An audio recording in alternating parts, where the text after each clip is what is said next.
Here's a stat for you. Star Wars has had the biggest first, second, and now third weekend in box office history. And the box office records just keep falling.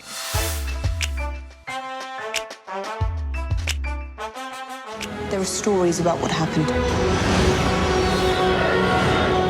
It's true.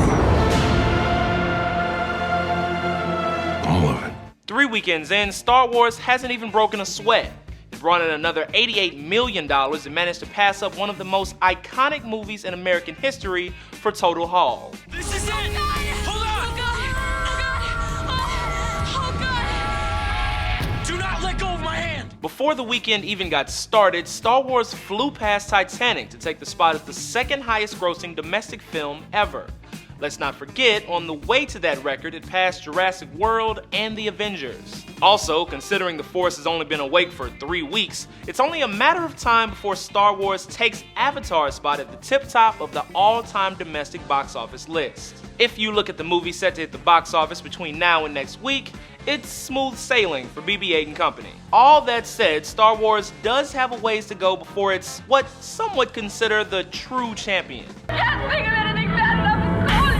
If you adjust for inflation, Gone with the Wind holds the all-time domestic title by a pretty wide margin, while the original Star Wars sits at number 21 on that list. And now that I've bent over backwards to bring Star Wars down just a peg, let's move on.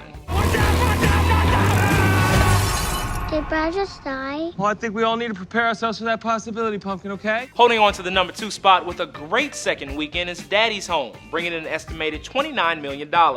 Having brought in $38 million last weekend, the 25% drop in ticket sales is an impressive show of legs for the Farrell-Wahlberg comedy. And at number 3.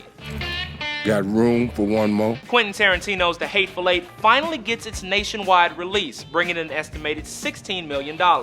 While no one questions how glorious the 70mm format is, the critics are, as usual, split on Tarantino's effectiveness, claiming he's starting to parody himself. There are some story elements that feel overly familiar, as if Tarantino is cannibalizing from his own filmography. It's a very Tarantino-y Tarantino movie in that, yeah, they do talk incessantly. But let's be honest, as much as critics love to discuss Tarantino, I think we can all agree no one cares less about what we have to say than the man himself. If that's not the case, then they can shut up. As for next week, Leonardo DiCaprio gets lost in the woods and attacked by a bear,